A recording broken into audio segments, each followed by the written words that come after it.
जो माणूस असतो व्यासंगी कला असते त्याच्या अंगी, तो कलेने सेवा करू शकतो समाजाची. फक्त गरज असते त्याला एका संधीची, फक्त गरज असते त्याला एका संधीची. आपल्यावर समाजाचे ऋण असते. या जनतेला किंवा समाजातील काही प्रेरणादायी गोष्टीला आपण व्यासपीठ मिळवून दिले पाहिजे. हे स्वप्न उराशी बाळगून सतत डोळ्यात धगधग स्वप्न ठेवून व ते सातत्यात उतरवण्याचे कार्य माननीय प्राध्यापक रानडे सरांनी केले.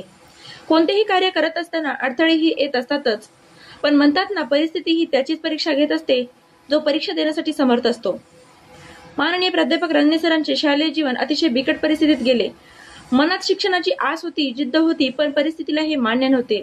ती सतत सरांची परीक्षा घेत असे.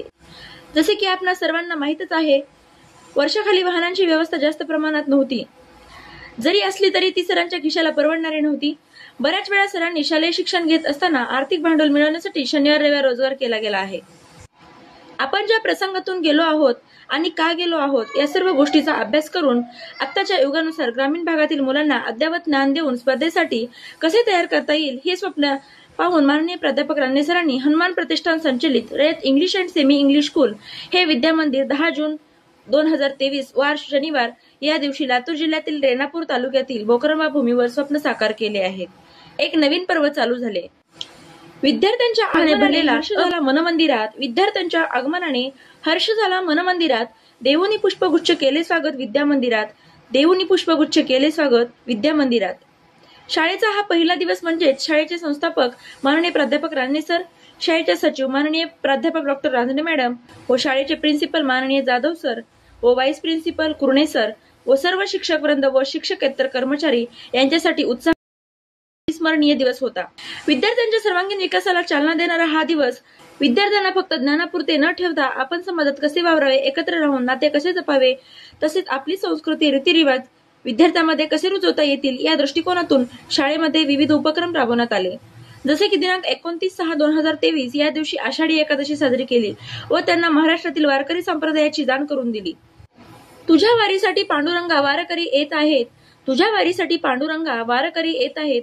त्यांच्या अंतकरणाच्या डोळ्यांना भेटीची आस आहे. त्यांच्या अंतकरणाच्या डोळ्यांना भेटीची आस आहे.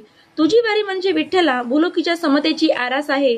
तुझी वारी म्हणजे विठ्ठला भूलोकीच्या समतेची आरास आहे. आषाढी एकादशी निमित्त विद्यार्थ्यांनी अनेक संतांच्या भूमिका साकारल्या. तुझ्या विना वैकुंठाचा कारभार चालेना. तुझ्या विना वैकुंठाचा कारभार चालेना या अभंगाच्या जयघोषात पायी दिंडी उत्साहात पार पडली. या शालेय उपक्रमासोबतच विद्यार्थ्यांचा अभ्यासही कशा प्रकारे मनोरंजनात्मक पद्धतीने घेता येईल याकडे शिक्षकांचे लक्ष होते.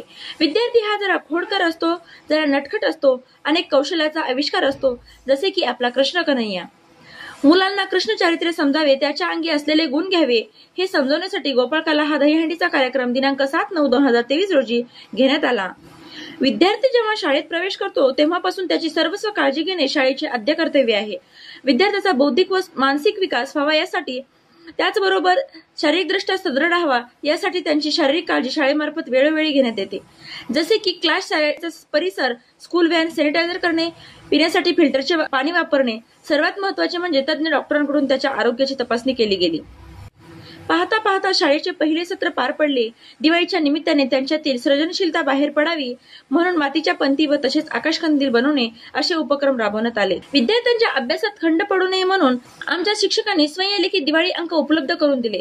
आतापर्यंतचा विद्यार्थ्यांचा सर्वांगीण विकास, अडचणी, पालकांचे मत यांच्या शंकांचे निरसन करण्यासाठी 27 डिसेंबर 2023 रोजी पालक मीटिंग घेण्यात आली व प्रत्येक विद्यार्थ्याला घडविण्यासाठी योग्य त्या उपाययोजना हाती घेऊन शाळेचा प्रवास चालू झाला. प्रत्येक विद्यार्थी अष्टपैलू बनला पाहिजे. विद्यार्थ्यांमध्ये व्यावसायिक दृष्टिकोनात रुजावा व त्यांना देवाणघेवाण ही संकल्पना समजवण्यासाठी दिनांक 10 जानेवारी 2024 रोजी आनंदनगरी या कार्यक्रमाचे सादरीकरण करण्यात आले. निसर्ग हा आपला मित्र आहे. त्याच्यासोबत घातलेला प्रत्येक क्षण हा सोनेरी असतो. देवताला सुद्धा एकत्र येऊन भोजन करण्याचा लोभ आवरला नाही. तसेच वनभोजनाचा कार्यक्रम घेऊन निसर्गाच्या सानिध्यात आम्ही जेवणाचा आस्वाद घेतला. प्रत्येक विद्यार्थ्यांमध्ये वेगवेगळे विशेष गुण असतात, जसे की वक्तृत्व, मैदानी खेळ, बैठे खेळ, बौद्धिक खेळ, शारीरिक खेळ अशा गुणांचा विकास होऊन त्याच्यामध्ये शारीरिक वृत्ती, सांघिक वृत्ती वाढीस लागावी यासाठी विविध स्पर्धेचे शाळेत नियोजन करून विविध स्पर्धा घेण्यात आल्या. आपला भारत 26 जानेवारी 1950 ला प्रजासत्ताक बनला. यासाठी अनेक वीरांनी बलिदान दिले. त्यांच्या कार्याला आढावा घेण्यात आला. विद्यार्थ्यांना प्रेरणा मिळावी या उद्देशाने प्रजासत्ताक दिन साजरा करण्यात आला. आनंदाच्या उत्साहाच्या वातावरणात शैक्षणिक वर्ष अखेरच्या टप्प्यात आले. वेळ आली ती विद्यार्थ्यांच्या सप्त गुणांना व्यासपीठ मिळवून देण्याची. हे व्यासपीठ मिळाले त्यांना त्यांच्या शाळेच्या सांस्कृतिक कार्यक्रमातून म्हणजेच वार्षिक स्नेहसंमेलनातून. प्रत्येक विद्यार्थ्याच्या कलेला उजाळा देण्यात आला. यावेळी विद्यार्थ्यांनी आपल्या नृत्यातून, अभिनयातून बहुमोल असे संदेश दिले. यशस्वीरित्या आपला वार्षिक स्नेहसंमेलनाचा कार्यक्रम साजरा झाला. द्वितीय सत्राच्या परीक्षा पार पडल्या व विद्यार्थ्यांना पुन्हा एकदा सुट्ट्या लागण्याची वेळ आली. आपण घडवलेल्या विद्यार्थ्यांमध्ये सुट्ट्यांमुळे प्रगती स्तब्ध होऊ नये म्हणून शिक्षकांनी स्वयंलिखित उन्हाळी अंक उपलब्ध करून दिले. अशा प्रकारे शाळेचे शैक्षणिक वर्ष अतिशय सुरळीतपणे पार पडले. एका ध्येयातून नवनवीन ध्येय होतात प्रकट, एका ध्येयातून नवनवीन ध्येय होतात प्रकट. एक ध्येय प्राप्तीने नवीन ध्येयाचा होत नसतो शेवट, एक ध्येय प्राप्तीने नवीन ध्येयाचा होत नसतो शेवट. याच ओळीप्रमाणे डॉक्टर प्राध्यापक रानडे सरांनी शाळा निर्माण करण्याचे ध्येय फक्त साकारूनच न थांबता ते वटवृक्षाप्रमाणे कसे फुलवता येईल याकडेही दूरदृष्टिकोनातून पाहिले व त्यासाठी अथक प्रयत्नाची पराकाष्ठा सुरूच ठेवली व त्याचेच यश म्हणजे पालकांना शाळेला मिळालेला प्रतिसाद. त्यातूनच विद्यार्थ्यांना शाळेकडे